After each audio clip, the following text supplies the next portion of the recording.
Super stoked about today's bike build, as in this box, we've got my first ever lightweight e-bike. Heading into this build, I think it should be pretty straightforward, but to be honest with you guys, every time I think a bike build is gonna go smoothly, something ends up going horribly wrong. So who knows what we're gonna get ourselves into in this video. So let's get this build started and see how things go.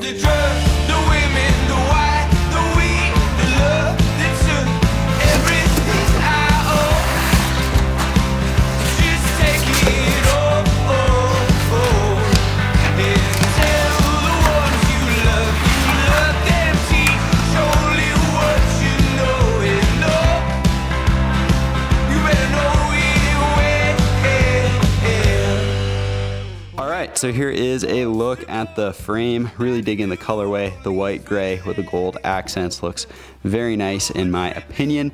And I'm rocking this frame in the size large. And we're gonna toss this rear flip chip in the long setting, which gives it a chainstay length of 440 millimeters and a reach of 474. So I think that should work just about perfect for my height being 5'11". So let's toss that flip chip into the long setting and get this build started.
Up on the mountain, caught on the red light.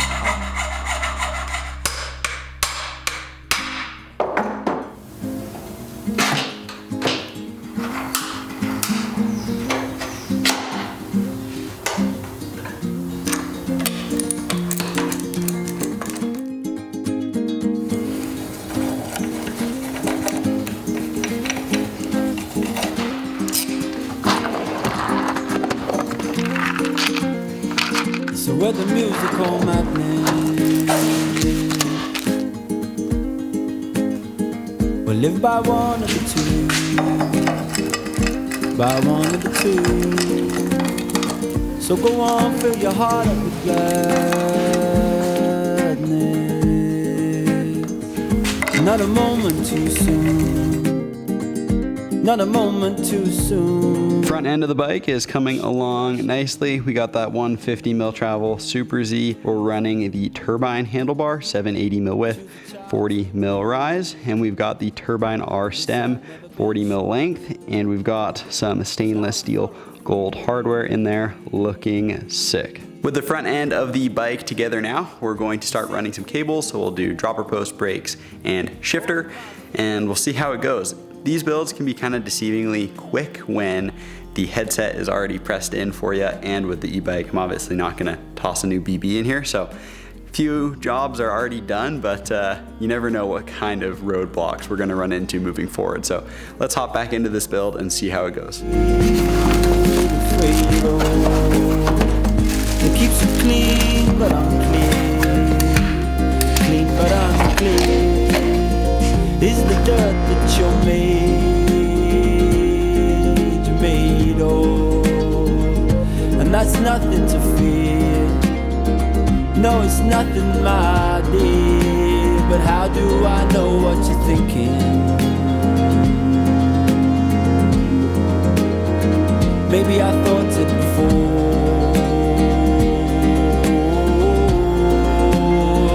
Maybe that's why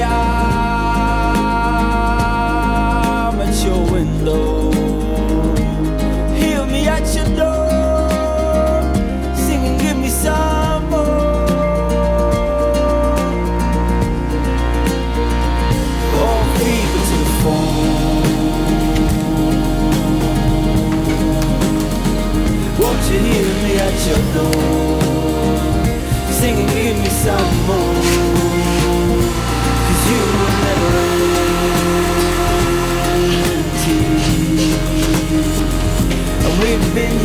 before. Yes, we've been here before, and that was always planned.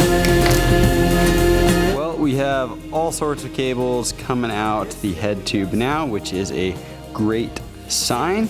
Cable routing was a breeze, just push it through the head tube and it would pop out down here. So really stoked on that. Nice job, Ari, on the design. And then I just went completely overkill on doing some stuff to make sure this is quiet. So toss some electrical shrink wrap here, a little bit of mastic tape here against the frame just in case that were to ever tap, a little bit on the brake hose here, toss some more shrink wrap here on the end of the shift cable. So kind of went to that top 1%, just trying to make sure this bike is quiet. Every bike I've had from Ari so far has been super silent, but doing these top little 1% details just gets me stoked. So wanted to show you guys that. So now we're gonna go ahead and cut some lines. One thing I did forget was to actually put on the e-bike little mode shifter thing. So need to toss that on and see how to route that, but we are well on our way to having a good looking bicycle here.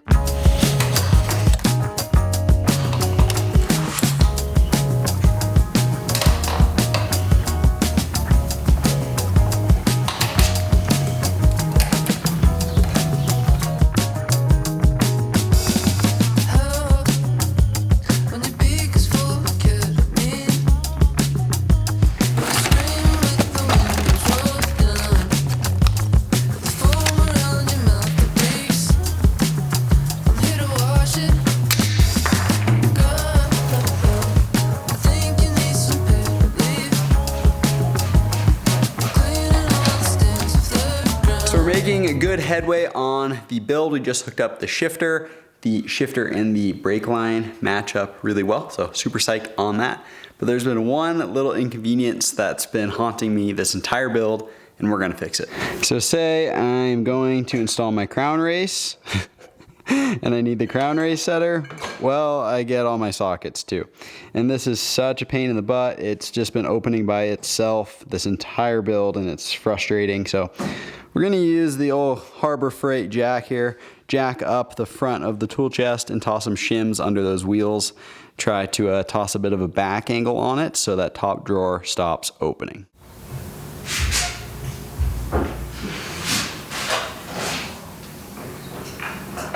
Might not look pretty, but I think it's doing the trick.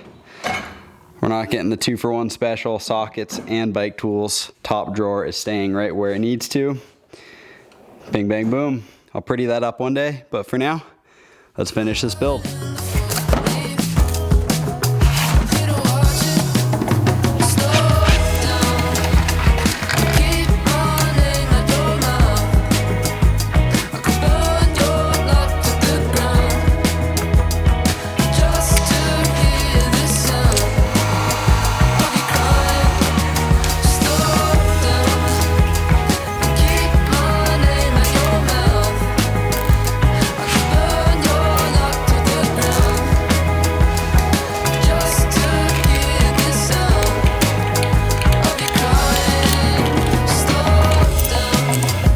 After a couple of hours of tedious work, here is a look at the finished cockpit setup.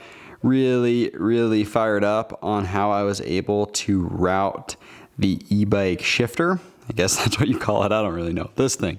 Anyways, so yeah, you can kind of click it one way or the other and in to change modes. Haven't ridden this motor yet, so I'll see what it all does. But anyways, I wasn't able to put this on this side of the brake because then I wasn't able to have the brake lever where I wanted it. So that's why it's on the inside here. And to be honest, in my experience on e-bikes, I don't really shift modes too much. And then what I did with the excess cable is I kind of folded it over itself and then put it in some electrical shrink wrap. You can kind of see a touch better here on this side. So you can kind of see the fold over itself. So not a very aggressive fold. And then, yeah, just toss the shrink wrap around it, and I think it looks really clean. I'm fired up on how it came together, and then just zip tied all 3 of these lines together there and the 2 there. So really fired up on how neat the whole cockpit looks. So now all we got to do is toss a seat on this thing, do the shifting, and put together these wheels. So let's finish up this build.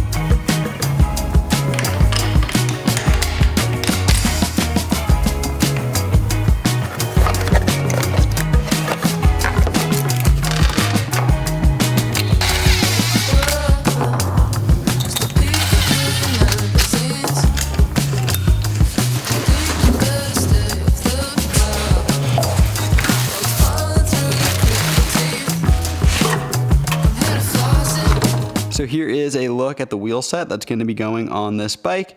They're the race face turbine wheels in the EMTB version, which means they've got J-bend hubs and a 32-hole hub in the rear and a 28-hole hub in the front. So good to see Race Face making a e-bike specific version of those wheels. And for tires, we have the high roller going up front and the DHR going in the rear. This is a DHR 2.5. which is something that's very new to me. I've never tried out this tire, and we're gonna be running 200 mil rotors front and rear as well. Given that I'm running the 2.5 DHR in the rear, I'm a touch worried about frame clearance. Whenever you're cornering hard and bend the tire over, sometimes it can hit your frame, damage the paint. So I'm not sure if that's gonna happen. The clearance looks really good on this frame actually. But just to be safe, I cut up some pieces of clear protective vinyl that I'm gonna toss right where I think the tire could rub on the chainstay, just to play it safe.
My new Ari Nebo Peak is all built up. As soon as I signed with Ari earlier this year, this is one of the bikes that I was most looking forward to building throughout this 2025 season, and I just cannot wait to get riding this thing.